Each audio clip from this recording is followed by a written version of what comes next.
దేవుడు మోషేకు 10 ఆజ్ఞలు ఇచ్చినప్పుడు పైన ఆకాశం అందే గాని క్రింద భూమి ఎందే కాని భూమి క్రింద నీళ్ల ఎందే కాని ఏ రూపాన్ని చేసుకొనవద్దని సెలవిచ్చెను. అంటే పైన ఆకాశం కింద భూమి, భూమికి రెండవ వైపు పూర్తిగా జలాలు లేదా సముద్రం ఉన్నదన్నమాట. దేవుడు యోబుని ఈ విధంగా ప్రశ్నిస్తూ ఉన్నాడు. నేను భూమికి పునాది వేసినప్పుడు నీవెక్కడ ఉన్నావు?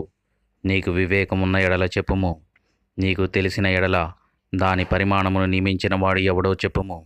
దాని స్తంభముల పాదులు అనగా పర్వత పునాదులు దేనితో కట్టబడినవో చెప్పుము.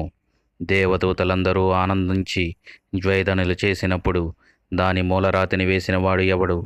సముద్రం దాని గర్భం నుండి పొర్లి రాగా దానిని మూసివేసిన వాడు ఎవడు?